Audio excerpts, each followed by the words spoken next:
Hi friends, ಎಲ್ಲರೂ ಹೇಗಿದ್ದೀರಾ? Welcome back to Jyothi Nutan Kannada vlogs.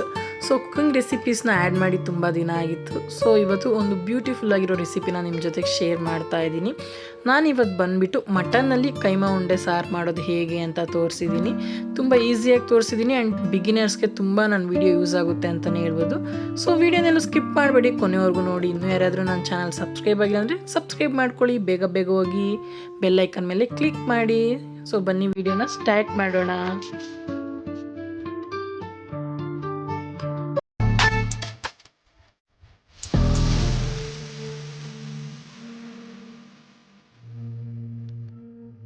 So ಈಗ ಇದಕ್ಕೆ ಏನೇನು ಇಂಗ್ರೀಡಿಯೆಂಟ್ಸ್ ಬೇಕು ಅಂತ ನೋಡೋಣ. ಕಾಯಿ, ನೀವು ಕಾಯಿ ಹೊಡೆದ್ಬಿಟ್ಟು ಅರ್ಧ ಚಿಪ್ ಬರುತ್ತಲ್ಲ ಅಷ್ಟು ತೊಗೊಂಡ್ರೆ ಸಾಕು. ಇದು ನಾನು ಅರ್ಧ kg ಕೈಮಾ ಮಾಡೋದು ಹೇಗೆ ಅಂತ ತೋರಿಸ್ತಾ ಇರೋದು. ಆ್ಯಂಡ್ ಒಂದು 4-5 ಚಿಕ್ಕ ಈರುಳ್ಳಿ ಹೆಚ್ಚಿಟ್ಕೊಂಡಿದ್ದೀನಿ. 2 ಹಸಿಮೆಣಸಿನ್ಕಾಯಿ ತೊಗೋಬೇಕು, 1 ಉಂಡೆ ಬೆಳ್ಳುಳ್ಳಿ ಆ್ಯಂಡ್ 1 ಅಥವಾ 1.5 ಇಂಚು ಶುಂಠಿ ತೊಗೋಬೇಕು, 1 ಟೊಮೆಟೊ ಆ್ಯಂಡ್ ಕೊತ್ತಂಬರಿ ಪುದೀನ 2 ಸೇರಿ 1 ಹಿಡಿ ಆಗುವಷ್ಟು ತೊಗೋಬೇಕು. ಆ್ಯಂಡ್ ಖಾರ ಮತ್ತು ಮಸಾಲೆಗೆ ಚಿಲ್ಲಿ ಪೌಡರ್ 2 ಅಥವಾ 2.5 ಟೀ ಸ್ಪೂನ್ ತೊಗೋಬೇಕು, ಮಸಾಲೆ ಪೌಡರ್ 2.5 ಟೀ ಸ್ಪೂನು. ಆ್ಯಂಡ್ ಇಲ್ಲಿ ಗರಂ ಮಸಾಲ ತೊಗೊಂಡಿದ್ದೀನಿ, ಇದೊಂದು ಅರ್ಧ ಟೀ ಸ್ಪೂನ್ ಸಾಕಾಗುತ್ತೆ.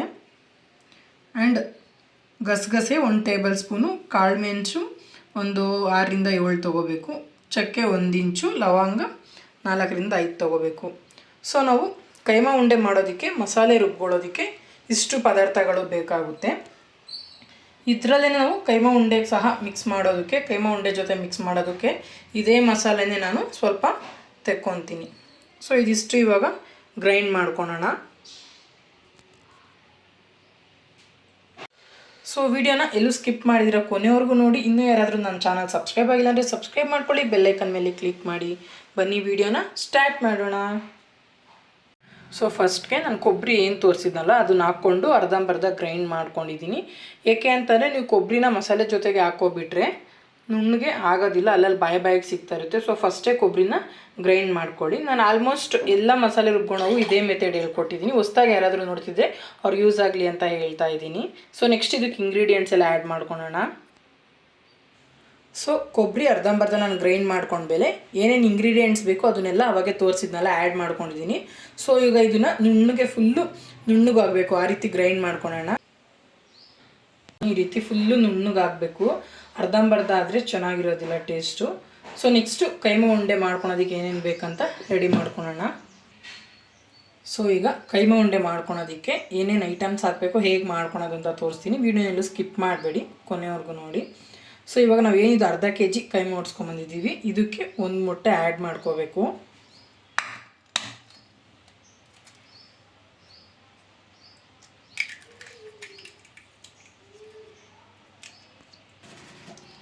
ನೆಕ್ಸ್ಟು ಇದು ರುಚಿಗೆ ತಕ್ಕಷ್ಟು ಉಪ್ಪು ಹಾಕ್ಕೋಬೇಕು, 1 ಟೀ ಸ್ಪೂನ್ ಉಪ್ಪು ಆ್ಯಡ್ ಮಾಡ್ಕೊಳ್ಳಿ.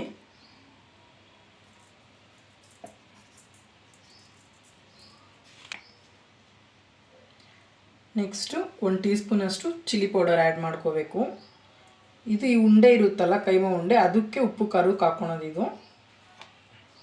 ಸೊ ಇದು ಚಿಲ್ಲಿ ಪೌಡ್ರ್ ಏನು ಹಾಕೋದ್ನಲ್ಲ, ನಾವು ಮಸಾಲೆಗೂ ಉಪ್ಪು ಖಾರ ಎಲ್ಲ ಹಾಕ್ಕೊಂಡಿರ್ತೀವಿ, ಉಪ್ಪು ಮತ್ತು ಮಸಾಲೆ ನಾವು ಬೇಯೋವಾಗ ಹಾಕ್ತೀವಿ. ಬಟ್ ಇದು ಉಂಡೆಗೂ ಕಂಪ್ಲೀಟಾಗಿ ಉಪ್ಪು ಖಾರ ಹಿಡಿಯೋದಕ್ಕೋಸ್ಕರ ಇಲ್ಲಿ ಸಪ್ರೇಟಾಗಿ ಮತ್ತೆ ನಾವು ಉಪ್ಪು ಖಾರ ಆ್ಯಡ್ ಮಾಡಬೇಕು. ಸೊ ಈಗ ನೆಕ್ಸ್ಟು ಒಂದು 1/2 ಟೀ ಸ್ಪೂನಷ್ಟು ಗರಂ ಮಸಾಲ ಆ್ಯಡ್ ಮಾಡಬೇಕು. ನೆಕ್ಸ್ಟ್ ಇದಕ್ಕೆ ಆಗಲೇ ತೋರಿಸಿದ್ನಲ್ಲ ನಾನು 3 ಟೇಬಲ್ ಸ್ಪೂನಷ್ಟು ಉರ್ಗಟ್ಲೆನ ನಾವು ಪೌಡರ್ ಮಾಡಿ ಇಟ್ಕೊಂಡಿದ್ದೀವಿ. ಸೊ ಅದನ್ನು ಫುಲ್ ಆ್ಯಡ್ ಮಾಡಬೇಕು. ನೀವು ನೋಡಿಕೊಂಡು ಕಲ್ಸ್ಕೊತಾನೂ ಆ್ಯಡ್ ಮಾಡ್ಕೋಬೋದು, ಸ್ವಲ್ಪನೇ ಒಂದೇ ಸರಿ ಬೇಕಾದರೂ ಆ್ಯಡ್ ಮಾಡ್ಬೋದು.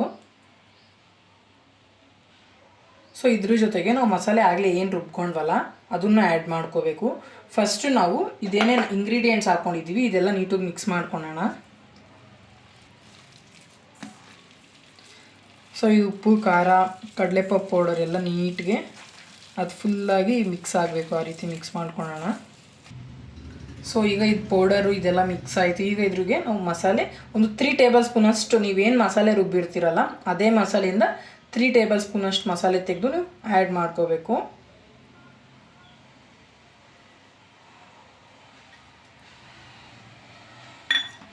ನೀಟ್ ಇದನ್ನು ಸಹ ನಾವು ಮಿಕ್ಸ್ ಮಾಡ್ಕೋಬೇಕು. ಕೆಲವರು ಮಸಾಲೆ ರುಬ್ಬಿದಾದ್ಮೇಲೆ ಜಾರಲ್ಲೇ ಆಡಿಸ್ಕೋತಾರೆ, ಆ ರೀತಿಯೂ ಮಾಡ್ಬೋದು. ಅಥವಾ ನೀವು ಮಸಾಲೆನೇ ತೊಗೊಂಡು ಈ ರೀತಿ ಮಿಕ್ಸ್ ಸಹ ಮಾಡ್ಕೋಬೋದು. ನೋಡಿ ಈ ರೀತಿ ನೀಟಾಗಿ ಮಿಕ್ಸ್ ಮಾಡ್ಕೋಬೇಕು. ಸೊ ಇದು ಇವಾಗ ಮಿಕ್ಸ್ ಆಗಿದೆ. ಇದು ಒಂದು 5 ಮಿನಿಟ್ಸ್ ಹೀಗೆ ಇದು ನೆನೆಯೋದಕ್ಕೆ ಬಿಡೋಣ. 5 ಮಿನಿಟ್ಸ್ ಬಿಟ್ಟರೆ ಇದೇನಂದರೆ ಸ್ವಲ್ಪ ತೆಳ್ಳಗಿದೆಯಲ್ಲ, ಇದೆಲ್ಲ ಬಿಗಿ ಬರುತ್ತೆ, ಮೊಟ್ಟೆ ಆ್ಯಡ್ ಮಾಡಿರ್ತೀವಲ್ಲ. ಸೊ 5 ಮಿನಿಟ್ಸ್ ಇದನ್ನು ಹೀಗೆ ಬಿಡೋಣ. ಸೊ ಈಗ ನಾನು ಏನು ಕೈಮಾ ಕಲಿಸ್ಕೊಂಡು ಇಟ್ಕೊಂಡಿದ್ನಲ್ಲ ಅದನ್ನು ನೀಟ್ ಉಂಡೆ ಮಾಡಿ ಇಟ್ಕೊಂಡಿದ್ದೀನಿ. ನೀವೊಂದು ಅರ್ಧ kg ತೊಗೊಂಡ್ರೆ ಸಾಕು, 20ರಿಂದ 25 ಉಂಡೆ ಆಗ್ತವೆ. ಸೊ ಇದನ್ನು ಇವಾಗ ಹೇಗೆ ಕೈಮಾ ಉಂಡೆ ಸಾರು ಮಾಡೋದು ಅಂತ ನಾನು ನೋಡಿಸ್ಕೊಡ್ತೀನಿ. ವಿಡಿಯೋ ಎಲ್ಲೂ ಸ್ಕಿಪ್ ಮಾಡಬೇಡಿ, ಕೊನೆವರೆಗೂ ನೋಡಿ. ಇನ್ನೂ ಯಾರಾದರೂ ನನ್ನ ಚಾನಲ್ ಸಬ್ಸ್ಕ್ರೈಬ್ ಆಗಿಲ್ಲ ಅಂದರೆ ಸಬ್ಸ್ಕ್ರೈಬ್ ಮಾಡ್ಕೊಳ್ಳಿ. ಸೊ ನಾನೊಂದು ಅಗುಳವಾಗಿರೋ ಪಾತ್ರೆ ತೊಗೊಂಡಿದ್ದೀನಿ. ನೀವು ಅಷ್ಟೇ ಡೀಪಾಗಿರೋದು ತೊಗೊಳೋ ಬದಲು ಈ ಥರ ಅಗುಳವಾಗಿರೋದು ತೊಗೊಳ್ಳಿ. ಗ್ಯಾಸ್ ಹಚ್ಕೊಂಡು ಪಾತ್ರೆ ಇಟ್ಕೋಬೇಕು. ಇದಕ್ಕೆ ಇವಾಗ ನಾವು ಉಂಡೆ ಮತ್ತು ಅದು ಏನಿರುತ್ತೆ ಮೂಳೆ ಕೊಟ್ಟಿರ್ತಾರಲ್ಲ ಅದನ್ನು ಒಗ್ಗರಣೆ ಮಾಡ್ಕೊಳೋದಕ್ಕೆ ಒಂದು 4 ಟೇಬಲ್ ಸ್ಪೂನಷ್ಟು ಆಯಿಲ್ನ ಆ್ಯಡ್ ಮಾಡ್ಕೋಬೇಕು.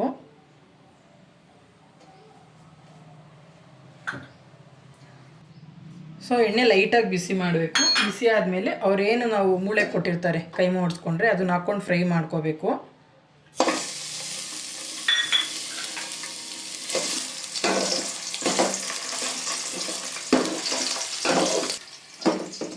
ಸೊ ಆ ಮೂಳೆನ ಎಣ್ಣೆಲಿ ಫ್ರೈ ಮಾಡಿಕೊಂಡು ಒಂದು ಬೌಲಿಗೆ ತೆಗೆದಿಟ್ಕೊಬಿಡಿ. ತೆಗೆದಿಟ್ಕೊಂಡು ಸೊ ಆ ಮೂಳೆ ಎಲ್ಲ ತೆಕ್ಕೊಂಡ್ಮೇಲೆ ಇದೇನು ಎಣ್ಣೆ ಇರುತ್ತಲ್ಲ ಇದು ಆಫ್ ಮಾಡ್ಕೊಂಬಿಡ್ಬೇಕು. ಗ್ಯಾಸ್ ಒಂದು 2 ನಿಮಿಷ. ಎಣ್ಣೆ ಎಲ್ಲ ತಣ್ಣಗಾದ್ಮೇಲೆ ಈ ಥರ ನೀರು ಆ್ಯಡ್ ಮಾಡ್ಕೊಳ್ಳಿ. ಸ್ವಲ್ಪ ಒಂದು ಅರ್ಧ ಗ್ಲಾಸು ಅಥವಾ 1/4 ಗ್ಲಾಸ್ ನೀರು ಆ್ಯಡ್ ಮಾಡ್ಕೋಬೇಕು. ಏನಕ್ಕೆ ಆ್ಯಡ್ ಮಾಡ್ಕೋಬೇಕಂತಂದರೆ ನಾನಿವಾಗ ಇದೇ ಎಣ್ಣೆಗೆ ಕೈಮಾ ಉಂಡೆನ ಇಡ್ತೀನಿ. ನೀವು ಬರೇ ಎಣ್ಣೆಲಿ ಕೈಮಾ ಉಂಡೆ ಇಟ್ಟರೆ ತಳಕ್ಕೆ ಅಂಟ್ಕೊಂಡ್ಬಿಡುತ್ತೆ. ನಾನು ಆಗಲೇ ಮೂಳೆ ಫ್ರೈ ಮಾಡ್ಕೊಂಡಾಗ ನೋಡಿ ಲೈಟಾಗಿ ಅಂಟ್ಕೊಂಡಿದ್ದೆ. ಸೊ ಸ್ವಲ್ಪ ನೀವು ನೀರು ಹಾಕ್ಕೊಂಡು ಕೈಮಾ ಉಂಡೆ ಇಟ್ಕೊಂಡ್ರೆ ತಳಕ್ಕೆ ಅಂಟ್ಕೊಳಲ್ಲ. ಕೈಮಾ ಉಂಡೆ ಎಲ್ಲ ಇಟ್ಕೋಬೇಕು, ನೀಟಾಗಿ ಜೋಡಿಸ್ಕೊಳ್ಳಿ. ಜೋಡಿಸ್ಕೊಂಡು ಒಂದು 5 ನಿಮಿಷ ಪ್ಲೇಟ್ ಮುಚ್ಚಬೇಕು ಹಬೆಗೆ. ನೋಡಿ ನಾನು ಎಣ್ಣೆ ಮತ್ತು ನೀರು ಹಾಕ್ಕೊಂಡು ಇಟ್ಕೊಂಡಿದ್ನಲ್ಲ ನೀಟಿಗೆಲ್ಲ ಜೋಡಿಸ್ಕೊಂಡಿದ್ದೀನಿ. ಜಾಸ್ತಿ ಒಂದ್ರ ಮೇಲೆ ಒಂದು ಇಟ್ಕೊಳೋದಕ್ಕೆ ಹೋಗ್ಬಿಡಿ, ಗ್ಯಾಪ್ ಇರೋ ಕಡೆ ಇಟ್ಕೊಳ್ಳಿ. ಇಟ್ಕೊಂಡು ಫ್ಲೇಮ್ ಫುಲ್ಲು ಸಣ್ಣ ಮಾಡ್ಕೊಬಿಡ್ಬೇಕು. ಫುಲ್ಲು ಲೋ ಫ್ಲೇಮಲ್ಲಿ ಇದನ್ನು ಹಬೆಗೆ ನಾವು ಇಡ್ಲಿ ಹೇಗೆ ಬೇಯಿಸ್ಕೊತೀವಲ್ಲ ಆ ರೀತಿ ಇದು ಹಬೆಗೆ ಬಿಟ್ಬಿಡಬೇಕು. ಸೊ ಕ್ಲೋಸ್ ಮಾಡ್ಕೊಳ್ಳಿ. ಲೋ ಫ್ಲೇಮ್ ಮಾಡ್ಕೊಂಡು ಈ ರೀತಿ ಕ್ಲೋಸ್ ಮಾಡಿಕೊಂಡು ಕೈ ಆಡ್ಸೋದಕ್ಕೆ ಹೋಗ್ಬಾರ್ದು, ಏನು ಮಾಡಬಾರ್ದು. ಒಂದು 5 ಅಥವಾ 7 ಮಿನಿಟ್ಸ್ ಇದು ಹೀಗೆ ಬಿಟ್ಬಿಡಬೇಕು. ಸೊ ಇವಾಗ ಇದಾಗಲಿ, ಇದು ಹಬೆಲೇ ಬೆಂದ್ಕೋಬೇಕು. ಆವಾಗ ಏನಾಗುತ್ತೆ ಉಂಡೆ ಹೊಡೆಯಲ್ಲ, ಗಟ್ಟಿಗಾಗುತ್ತೆ ನಿಮಗೆ. ಸೊ ನೋಡಿ ಈಗ ನಾನು ಆಗಲೇ ಪ್ಲೇಟ್ ಮುಚ್ಚಿದ್ನಲ್ಲ, ಅವಾಗ ಪ್ಲೇಟ್ ಮುಚ್ಚಿದವಳು ಈಗಲೇ ತೆಗೆದಿದ್ದು. ಸೆಂಟ್ರಲ್ಲಿ ಮತ್ತೆ ಪ್ಲೇಟ್ ತೆಗೆಯೋದು ಆ ರೀತಿ ಏನೂ ಮಾಡಿಲ್ಲ ನಾನು. ಸೊ ಒಂದು 5 ಮಿನಿಟ್ಸು ಅಥವಾ ನೀವು ಒಂದು 7-8 ಮಿನಿಟ್ಸ್ ಆದರೂ ಇಟ್ಕೋಬೋದು. ಈ ರೀತಿ ಎಣ್ಣೆ ಮತ್ತು ನೀರಲ್ಲಿ ಹಬೆಗೆ ಬೇಯೋದಕ್ಕೆ ಬಿಟ್ಟರೆ ನೋಡಿ ಉಂಡೆ ಈ ರೀತಿ ಗಟ್ಟಿಯಾಗಿರುತ್ತೆ. ನಿಮಗೆ ನೋಡಿ ಉಂಡೆ ಈ ರೀತಿ ಗಟ್ಟಿಯಾಗಿರುತ್ತೆ. ಇದು ಒಂದು ಟ್ರಿಕ್ಕು, ಎಣ್ಣೆ ಮತ್ತು ನೀರಲ್ಲಿ ಬೇಯೋದಕ್ಕೆ ಬಿಟ್ಟರೆ ಹಬೆಗೆ ಬಿಟ್ಟರೆ ಇಡ್ಲಿನ ಹೇಗೆ ಹಬೆಗೆ ನಾವು ಬೇಯಿಸ್ತೀವಿ ಆ ರೀತಿ ಬಿಟ್ಟರೆ ಉಂಡೆ ಗಟ್ಟಿಯಾಗಿರುತ್ತೆ. ಸೊ ಇದಾಗಿದೆ. ಈಗ ಇದಕ್ಕೆ ನಾವು ಮಸಾಲೆ ಏನು ರುಬ್ಬಿ ಇಟ್ಕೊಂಡಿರ್ತೀವಲ್ಲ ಆಗಲೇ ಅದು ಗಟ್ಟಿಗೆ ಹಾಕ್ಬಾರ್ದು. ಮಸಾಲೆಗೆ ನೀರು ಮಿಕ್ಸ್ ಮಾಡಿಕೊಂಡು ಅದನ್ನು ಆ್ಯಡ್ ಮಾಡ್ಕೋಬೇಕು.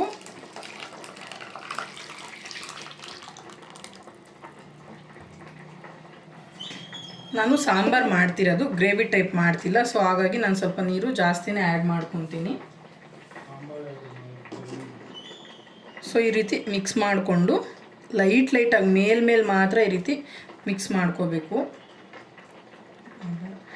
ಸೊ ನೀವು ಮಸಾಲೆ ಆ್ಯಡ್ ಮಾಡಿಕೊಂಡು ಸ್ಟಾರ್ಟಿಂಗೇನೆ ನೀವು ಏನು ಮಿಕ್ಸ್ ಮಾಡ್ಕೊಳೋದಕ್ಕೆ ಹೋಗಬಾರ್ದು. ಒಂದು 5 ಮಿನಿಟ್ಸ್ ಮಸಾಲೆ ಆ್ಯಡ್ ಮಾಡಿಕೊಂಡು ಕನ್ಸಿಸ್ಟೆನ್ಸಿ ನೋಡಿಕೊಂಡು ನಿಮಗೆ ಗಟ್ಟಿಗೆ ಬೇಕಾ ಇನ್ನೂ ಸ್ವಲ್ಪ ತೆಳ್ಳಗೆ ಬೇಕಾ ನೋಡಿಕೊಂಡು ಎಲ್ಲ ಆ್ಯಡ್ ಮಾಡಿ ಬಿಟ್ಬಿಡಬೇಕು. ಈ ರೀತಿ ಇದು ನೆಕ್ಸ್ಟು ಕೈ ಆಡ್ಸೋದಕ್ಕೆ ಹೋಗಬಾರ್ದು.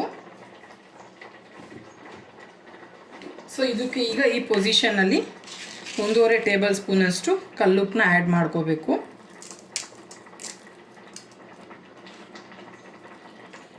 ಆ್ಯಡ್ ಮಾಡಿಕೊಂಡು ಅದೇ ಕುದಿಯೋವರೆಗೂ ಫ್ಲೇಮ್ ನಾವೇನು ಲೋ ಫ್ಲೇಮ್ ಇಟ್ಟಿರ್ತೀವಲ್ಲ ಮೀಡಿಯಮ್ ಫ್ಲೇಮ್ ಮಾಡಬೇಕು. ಸೊ ಮೀಡಿಯಮ್ ಫ್ಲೇಮ್ ಮಾಡಿ ಒಂದು 5 ಮಿನಿಟ್ಸ್ ಬಿಟ್ಬಿಡಿ. ನೋಡಿ ಕುದಿಯೋದಕ್ಕೆ ಸ್ಟಾರ್ಟ್ ಆಗಿದೆ. ಒಂದು 5 ಮಿನಿಟ್ಸ್ ಏನು ಕೈ ಆಡ್ಸೋದಕ್ಕೆ ಹೋಗಬೇಡಿ, ಬಿಟ್ಬಿಡಿ ಇವಾಗ ಇದನ್ನು ಒಂದು 5 ಮಿನಿಟ್ಸು.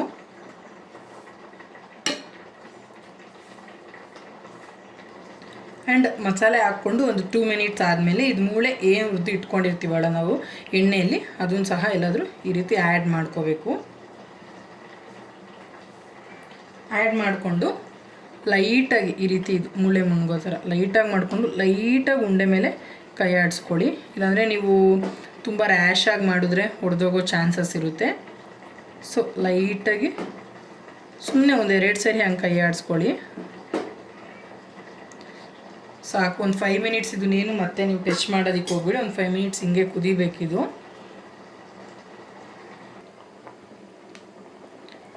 ನೋಡಿ ಈಗ ಕುದಿಯೋದಕ್ಕೆ ಸ್ಟಾರ್ಟ್ ಆಗಿದೆ. ಈಗ ನೀವು ನೀಟಾಗಿ ಮಿಕ್ಸ್ ಮಾಡ್ಕೊಳ್ಳಿ. ಸಾಫ್ಟಾಗೆ ಮಿಕ್ಸ್ ಮಾಡಬೇಕು, ತುಂಬ ರ್ಯಾಶಾಗಿ ಮಿಕ್ಸ್ ಮಾಡೋದಕ್ಕೆ ಹೋಗಬಾರ್ದು.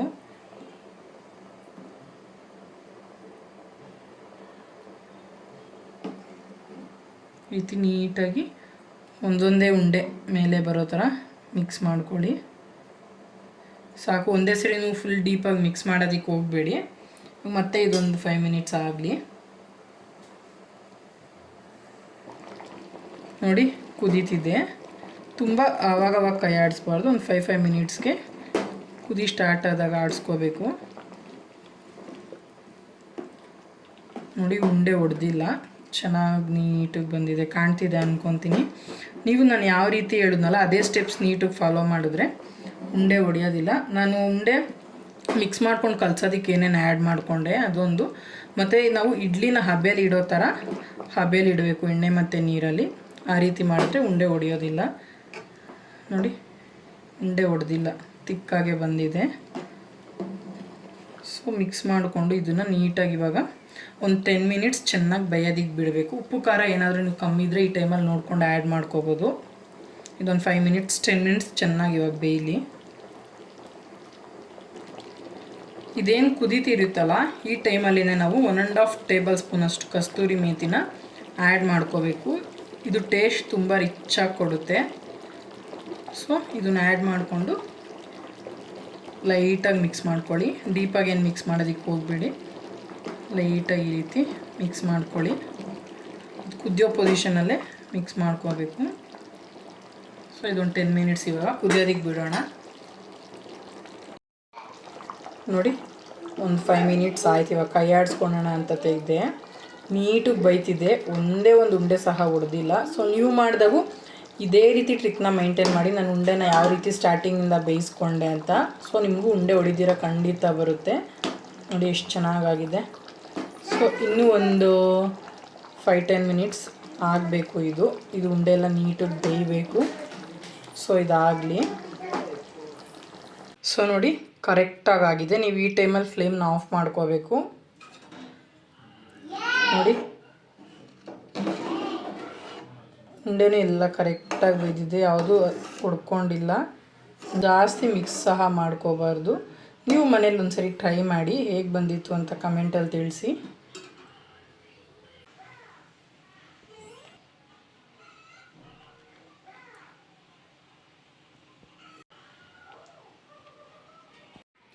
ಸೊ ನೋಡಿ ಬಿಸಿ ಬಿಸಿ ಕೈಮಾ ಉಂಡೆ ರೆಡಿಯಾಗಿದೆ. ನೀವು ಮನೇಲಿ ಒಂದ್ಸರಿ ಟ್ರೈ ಮಾಡಿ ಹೇಗೆ ಬಂದಿತ್ತು ಅಂತ ನಾನು ಕಮೆಂಟಲ್ಲಿ ತಿಳಿಸಿ. ತುಂಬ ಈಸಿ ಮಾಡೋದು, ಉಂಡೆ ಹೊಡಿದಂಗೆ ನೋಡ್ಕೋಬೇಕು ಅಷ್ಟೇ. ನಾನು ಹೇಳಿದ್ನಲ್ಲ ಆ ರೀತಿ ಮಾಡ್ಕೊಂಡೋಗಿ, ಉಂಡೆ ಹೊಡಿಯೋದಿಲ್ಲ. ನೋಡಿ ಎಷ್ಟು ಚೆನ್ನಾಗಿ ಬಂದಿದೆ. ಸೊ ಇದು ಇವತ್ತಿನ ವಿಡಿಯೋ ಆಗಿತ್ತು. ಎಲ್ಲರಿಗೂ ವಿಡಿಯೋ ಇಷ್ಟ ಆಗಿದೆ ಅಂತ ಅಂದ್ಕೊತೀನಿ. ಇನ್ನೂ ಯಾರಾದರೂ ನನ್ನ ಚಾನಲ್ ಸಬ್ಸ್ಕ್ರೈಬ್ ಆಗಿಲ್ಲ ಅಂದರೆ ಸಬ್ಸ್ಕ್ರೈಬ್ ಮಾಡ್ಕೊಳ್ಳಿ, ಬೆಲ್ಲೈಕನ್ ಮೇಲೆ ಕ್ಲಿಕ್ ಮಾಡಿ. ಸೊ ಈ ವಿಡಿಯೋನ ನಾನು ಇಲ್ಲೇ ಎಂಡ್ ಮಾಡ್ತಾಯಿದ್ದೀನಿ. ನೀವು ಮನೇಲಿ ಮಾಡಿಬಿಟ್ಟು ಹೇಗೆ ಬಂದಿತ್ತು ಅಂತ ಕಮೆಂಟಲ್ಲಿ ತಿಳಿಸಿ. Thank you so much.